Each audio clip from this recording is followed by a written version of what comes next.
മൊത്തത്തിൽ റസൂലുള്ളാഹി സ്വല്ലല്ലാഹു അലൈഹി വസല്ലം ഈ നാട്ടിനെ കുറിച്ച് പ്രഖ്യാപിച്ചു. എന്താണ്? 3 സംരക്ഷണം. ഒന്ന് വിശ്വാസ സംരക്ഷണം, മറ്റൊന്ന് ആരോഗ്യ സംരക്ഷണം. വിശ്വാസ സംരക്ഷണം, ആരോഗ്യ സംരക്ഷണം, സാമ്പത്തിക സംരക്ഷണം. ഈ 3 സംരക്ഷണം റസൂലുള്ളാഹി വന്ന ശേഷം പ്രഖ്യാപിച്ച പ്രാർത്ഥിച്ച സംരക്ഷണത്തിൽപ്പെട്ടതാണ്. വിശ്വാസ സംരക്ഷണം, അത് ദൂരം പോകേണ്ടതില്ല. നിങ്ങൾ നാളെ മസ്ജിദുൻ നബവിയിൽ കടന്നാൽ സ്വർഗത്തോപ്പെന്ന് റസൂൽ പ്രഖ്യാപിച്ച സ്ഥലത്ത് മിമ്പറിന്റെയും റസൂലുള്ളാഹിന്റെ വീട്ടിന്റെ ഇടയിൽ 2 വാതിലിന്റെ മീതെ, ഓരോ വാതിലിന്റെ മീതെ സ്വർഗത്തോപ്പിൽ ഓരോ ഹദീസുണ്ട്. വെണ്ടേ കഷ്ണത്തിൽ എഴുതി വെച്ചിട്ടുണ്ട്. ഒരു ഹദീസ് ഞാൻ ഇതുവരെ ഓതിക്കൊണ്ടേയിരിക്കുന്ന മബൈന ബൈതിയോ മിമ്പരി റൗളത്തും മിൻ റിയാദിൽ ജന്ന. മറ്റേ ഹദീസ് ഇന്നൽ ഈമാന ലയരിസു ഇലൽ മദീനതി കമാ തരിസുൽ ഹയ്യതു ഇലാ ജുഹരിഹാ. ഈമാൻ ലോകത്തിൽ നിന്നിട്ട് ആസകലം നശിച്ചാലും പാമ്പ് അതിന്റെ മാളത്തിലേക്ക് ചെന്ന് അഭയം തേടുന്നത് പോലെ ഈമാൻ, ഈ വിശ്വാസം, ഈ ഈമാൻ അഭയം തേടുന്ന അഭയ കേന്ദ്രമാണ് മുസ്ലിം ലോകമേ വിശുദ്ധ മദീന. അൽ മദീനത്തു തൻഫീ ഖബത്ഹ. ഈ മദീന അതിലുള്ളതായ അനിസ്ലാമിക ആദർശങ്ങളെ, അനിസ്ലാമിക അഴുക്കുകളെ ശുദ്ധീകരിച്ചുകൊണ്ടേ ഇരിക്കുന്ന നാടാണ്. അൽ ഹറമാനി യംഫിയാനി ഖബതഹുമാ. മക്ക, മദീന, ഹറം, അതിൻ്റെ ഇടയിലുള്ളതായ സ്ഥലങ്ങൾ മുഴുവനും അതിലുള്ളതായ അഴുക്കുകളെ ഖിയാമത്ത് നാൾ വരെ ശുദ്ധീകരിച്ചുകൊണ്ടേ ഇരിക്കുന്ന മതമാണ്, ഈ നാടാണ് ഇത്. എന്താണ് പ്രത്യേകത? ഇവിടെ ഇന്നലെ പെയ്ത മഴയ്ക്ക് ഇന്ന് മുളച്ച തവര പോലെ ഇങ്ങനെ വല്ലപ്പോഴും വല്ലതും കാണുകയാണെങ്കിൽ അതിനെ അള്ളാഹു പെട്ടെന്ന് ശുദ്ധീകരിച്ചു കൊണ്ടേയിരിക്കുന്നതായിട്ട് കാണാം. നോക്കൂ, മലിക് അബ്ദുൽ അസീസ് വരുന്ന കാലഘട്ടത്തിന് മുമ്പുള്ള കാലം, തുർക്കിയുടെ കാലം, അനാചാരത്തിൽ പല ഇനങ്ങൾ വ്യാപകമായി കൊണ്ടേയിരിക്കുകയായിരുന്നു. പിടിച്ചു പുറത്താക്കി, അള്ളാഹു അവരെ ഒഴിവാക്കി. ഏത് കാലഘട്ടം പരിശോധിച്ചാലും അങ്ങനെ തന്നെയാണ്. ഒരു നിലക്കല്ലെങ്കിൽ മറ്റൊരു നിലക്ക് അള്ളാഹു ഈ നാട്ടിനെ സംരക്ഷിച്ചു. എത്രത്തോളം അള്ളാഹിന്റെ സംരക്ഷണം ലോകത്തിൽ വൻ രാഷ്ട്രങ്ങൾ തലപൊക്കി.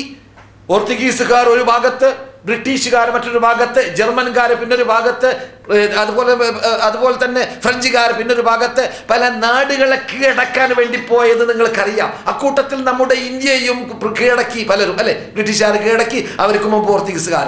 എന്നാൽ ആ കാലഘട്ടത്തിൽ റബ്ബുൽ ഇസ്സത്ത് ജല്ല ജലാലുഹു ഈ നാട്ടിനെ സംരക്ഷിച്ച് ഇവിടെ അവർക്ക് വരാൻ തോന്നിയില്ല. എന്തുകൊണ്ട്? അള്ളാഹു ഇവർക്ക് എണ്ണ കൊടുത്തത് തന്നെ അവർ പോയ ശേഷമാണ്. ഇവർക്ക് എണ്ണ കൊടുത്തത് അവർ പോയ ശേഷമാണ്. ഓരോ നാട്ടിലും സ്വാതന്ത്ര്യം കിട്ടി അവരവരുടെ നാട്ടിലേക്ക് അവർ മടങ്ങിപ്പോയപ്പോഴാണ് ഇവിടെ പെട്രോൾ കാണുന്നത്. മുമ്പേ ആണെങ്കിലോ, നിങ്ങൾ ചിന്തിച്ചു നോക്കി, മുമ്പേ ആണെങ്കിൽ എന്ത് സംഭവിക്കുമെന്ന്? അതൊക്കെ എങ്ങനെയെങ്കിലും സംഭവിക്കുന്നതല്ല. പ്ലാനറ്റ് പരിപാടിയിട്ട് ഇലാഹി പ്രവർത്തനമാണ്. കാരണം ഇബ്രാഹിമിന്റെ പ്രാർത്ഥനയാണ്. എന്താ പ്രാർത്ഥന? മനുഷ്യരാശിയുടെ ഹൃദയം ഈ ഭൂമിയിലേക്ക് നീ ആകർഷിപ്പിക്കണമേ രക്ഷിതാവേ. ഈ നാട്ടുകാർക്ക് ലോകത്തിലുള്ള സർവ്വ ഉൽപ്പന്നങ്ങൾ നീ നൽകണമേ രക്ഷിതാവേ. ആ പ്രാർത്ഥിച്ച ഇബ്രാഹിം കൊണ്ടുവന്ന തൗഹീദ് എവിടെ എപ്പോൾ ഈ നാടുകളിൽ സ്ഥാപിക്കുന്നുവോ അപ്പോഴെല്ലാം അതിലൂടെ അവർക്ക് ആസ്വദിക്കാൻ സാധിച്ചിരുന്നു.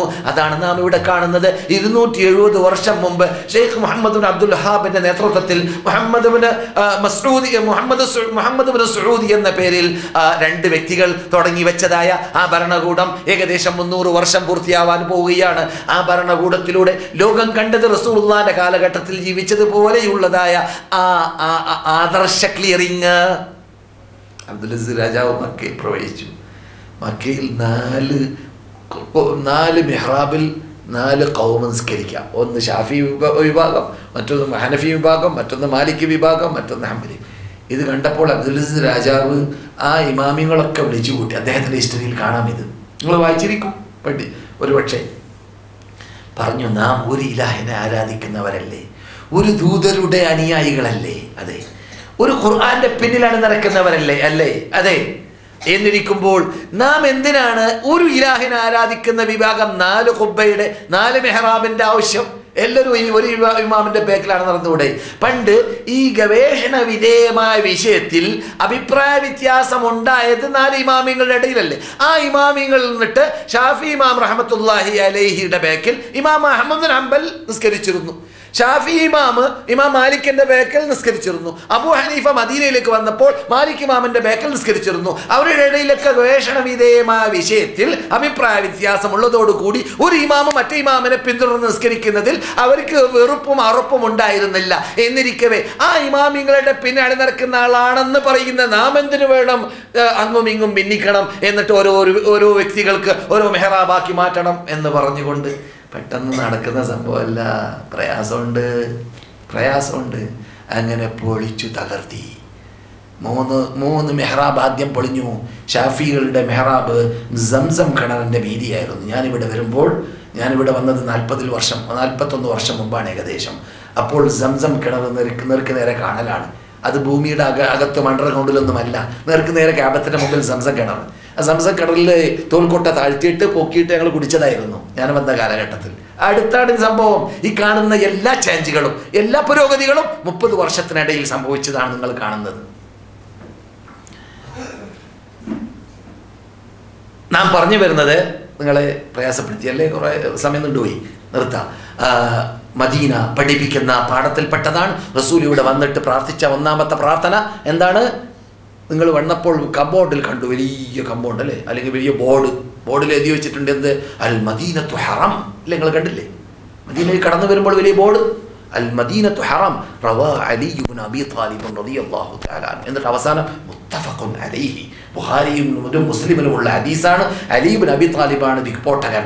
എന്താ ഹദീസ്? വലിയവണ്ട് കഷറത്തിൽ അൽ മദീനത്തു ഹറം, നിങ്ങൾ കടക്കാൻ പോകുന്ന ഈ മദീന അല്ലാഹ് പവിത്രത നൽകിയ ബഹുമാനിച്ച ഭൂമിയാണ്. അൽ മദീനത്തു ഹറം മാ ബൈന ഐർ, നിങ്ങളുടെ വലതു ഭാഗത്തുള്ളതായ ഐർ കുന്നു മുതൽ സൗർ എന്ന ഉഹദ് പർവ്വതത്തിന്റെ ബേക്കിലുള്ള കുന്നുവരെ, അതാണ് അതിന്റെ അതിർത്തികൾ. മൻ അഹദസ ഫീഹാ ഹദസൻ, ഈ നാട്ടിൽ വിശ്വാസപരമായ ആദർശപരമായ കാര്യത്തിലുള്ള വല്ല കുഴപ്പങ്ങൾ ഇവിടെ ഒരാൾ ശിക്ഷിച്ചാൽ അവൻ അല്ലാഹ് ശപിക്കട്ടെ, മൽക്കൾ ശപിക്കട്ടെ, മനുഷ്യന്മാരുടെ ശാപം അവനിൽ ഉണ്ടാവട്ടെ. അവനിൽ നിന്നിട്ട് ഫർദോ സുന്നത്തോ അല്ലാഹ് സ്വീകരിക്കുകയില്ല. ആദർശ ക്ലിയറിംഗ്. നാട്ടിന്റെ പേര് മുമ്പ് യസ്രിബ് എന്നായിരുന്നു. ജാഹിലി പേര് വേണ്ടാന്ന് വെച്ചു, പുതിയ പേര് വെച്ച്. നാമും എന്ത് വേണം? ഇനിമേലിൽ ചേഞ്ച് ആവണം. എന്തിലേക്ക്? മുമ്പത്തതിനേക്കാളും നല്ല ശൈലിയിലേക്ക്. മുമ്പ് ഫർളിൽ വീഴ്ച വരുത്തുന്ന ആളാണെങ്കിൽ ഒരു വീഴ്ചയും ഇല്ലാതെ നികറ്റുക. മുമ്പ് സുന്നത്തിൽ വീഴ്ച വരുത്തുന്നവരാണെങ്കിൽ സുന്നത്തും നമസ്കരിക്കാൻ പരിശ്രമിക്കുക. മുമ്പ് ഖുർആനുമായി ബന്ധമില്ലാത്ത ആളാണെങ്കിൽ ഇവിടെ അറിഞ്ഞ ഖുർആൻ എനിക്കറിഞ്ഞതാണ്, അവൾക്കറിഞ്ഞതാണ്, അവനറിഞ്ഞതാണ്, നമുക്ക് ആ സകലം അറിഞ്ഞതാണ്, നാം പഠിക്കാനുള്ളതാണെന്ന് മനസ്സിലാക്കി അറബി അറിയാത്ത ഒരു പരിഭാഷയിലൂടെയെങ്കിലും നിങ്ങൾ പഠിക്കാൻ വേണ്ടി പരിശ്രമിക്കുക. ഭാര്യ ഭർത്തൃ ജീവിതത്തിൽ വീഴ്ച വരുത്തുന്നവരാണെങ്കിൽ അതിൽ വീഴ്ച വരുത്താതിരിക്കുക. കുട്ടികളെ വളർത്തുന്നതിൽ, ശിക്ഷണം നടത്തുന്നതിൽ ഇവിടെ സഹാബാക്കൾ നടത്തിയ ശിക്ഷണം പോലത്തെ ശിക്ഷണമല്ല നടത്തുന്നതെങ്കിൽ അതിൽ നിന്നിട്ട് മുക്തരാവാൻ വേണ്ടി പാടുപെടുക. എല്ലാ നിലക്കും ഇനിമേലിൽ എന്താ വേണ്ടത്? ജീവിതം മദീനീകരിക്കുക, സ്വർഗത്തോപ്പീകരിക്കുക, മക്കീകരിക്കുക. അതിന് അല്ലാഹു തൗഫീഖ് നൽകട്ടെ. ഞാൻ നിർത്താണ്. ഇവിടെ മദീനയിൽ വന്നിട്ട് പോകുമ്പോൾ നിർബന്ധമായി മനസ്സിലാക്കേണ്ട പോയിന്റുകളാണ് നിങ്ങളെ കുറിച്ചത്. ഒരു പക്ഷേ നിങ്ങൾക്ക് ഒരു ചോദ്യം നിങ്ങൾ ഇപ്പോൾ ഉടലെടുക്കുന്നുണ്ടായിരിക്കും. പിന്നെ രണ്ടാമത്തെ സംരക്ഷണം എന്താണ്? 3 സംരക്ഷണം പറഞ്ഞു കളയാം. ഒന്നാമത്തെ സംരക്ഷണം നാം പറഞ്ഞു വിശ്വാസപരമായ സംരക്ഷണം. രണ്ടാമത്തെ സംരക്ഷണം ആരോഗ്യപരമായ. എന്താണ്? നബിയും സഹാബത്തും ഇവിടെ വന്നപ്പോൾ ആ പട്ടിണി കിടന്ന് കുഴപ്പത്തിൽപ്പെട്ട് ആ നാട് കടത്തപ്പെട്ട് കല്ലെറിയപ്പെട്ട് കൊലഭീഷണി നടന്ന് അവിടെ നിന്ന് ഓടിപ്പാഞ്ഞ ആ വിഭാഗം ഈ നാട്ടിലേക്ക് എത്തിയപ്പോൾ ഇവിടെ മരം കൊച്ചുന്ന തണുപ്പ് നമ്മുടെ നാട്ടിലൊക്കെ അങ്ങനെ ഉണ്ടാകാറുണ്ടല്ലോ. നമ്മുടെ നാട്ടിലൊക്കെ ഈ കിഴക്ക് ഭാഗത്തൊക്കെ പോയ നല്ല മരം കോച്ച് തണുപ്പുണ്ടാവും. മരം കോച്ചുന്ന തണുപ്പുണ്ടാവും. അവിടെ പനിയും പിടിപെടും. അങ്ങനെ പകർച്ചവ്യാധിയും രോഗങ്ങളും പാട്ടൊക്കെ പാടിയെന്ന് ബുഖാരിയിൽ കാണാം. ആ സന്ദർഭത്തിൽ റസൂൽ അള്ളാഹുവിനോട് പറയുന്നു, അള്ളാഹുവേ, ഇവിടെയുള്ളതായ ഈ രോഗത്തെ നീ ജുഹഫ എന്ന് പറയുന്ന നാട്ടിലേക്ക് നീക്കം ചെയ്യണം. ജുഹഫ ഇന്നും ജനവാസ കേന്ദ്രമല്ല. ജുഹഫ ഇന്നും ജനവാസ കേന്ദ്രമല്ല. അതെ, ഇറാനികൾ ആ ഭാഗത്തേക്ക് പോകുന്നുണ്ട്, വല്ലപ്പോഴും വന്നാൽ. അവിടെ മീഖാത്ത് പള്ളിയുമുണ്ട് അവിടെ. പക്ഷേ മീഖാത്ത് പള്ളിയിൽ ഞാൻ ഒരവസരത്തിൽ എൻ്റെ ഞങ്ങളുടെ കൂടെയുള്ള ഒരു വ്യക്തിയുടെ കാറ് വെടക്കായതുകൊണ്ട് ആ ഭാഗത്തിലേക്ക് ചെല്ലേണ്ടി വന്നു. ഹജ്ജ് കഴിഞ്ഞ് വരുമ്പോൾ ചെന്ന് നോക്കുമ്പോൾ അവിടെ ക്ലിയർ ചെയ്യുന്നതായ പങ്കാളികളല്ലാത്ത വേറൊരു മഹ്ലൂക്കിനെ ഞങ്ങളവിടെ കണ്ടില്ല. കണ്ണെത്താത്ത ദൂരത്ത് ഒരു വീടുമില്ല. അങ്ങനെയുള്ളൊരു സ്ഥലമാണ്. ആ സ്ഥലത്ത് എനിക്ക് നിർബന്ധിതനായിട്ട് എത്തേണ്ടി വന്നതുകൊണ്ട് 2 ആഴ്ച എനിക്ക് പനി പിടിക്കുകയും ചെയ്തു.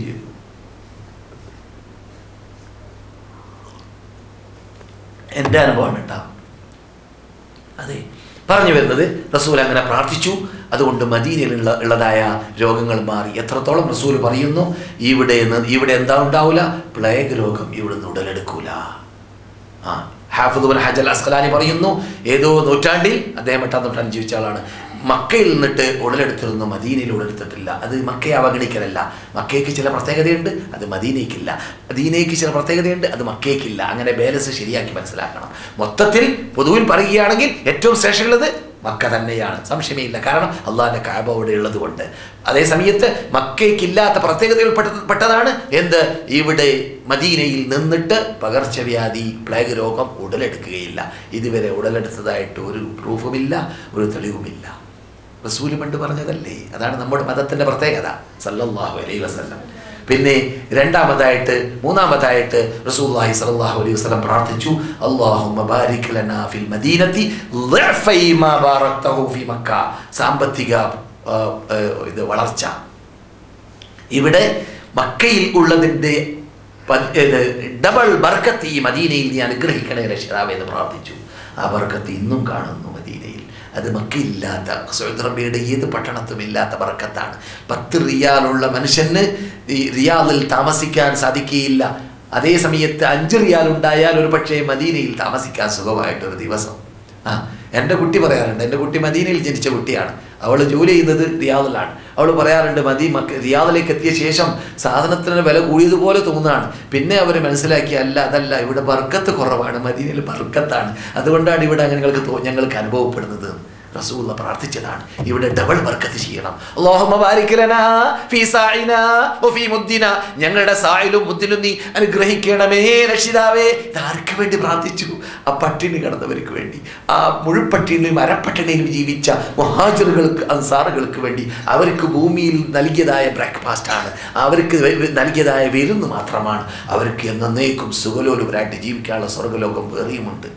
നമുക്കും വേണം അവരുടെ വേക്കൽ കൂടൽ, നമുക്കും വേണം അവർ പോയ സ്വർഗത്തിൽ പോകൽ. അള്ളാഹു അതിനെ നമുക്ക് തൗഫീഖ് നൽകട്ടെ.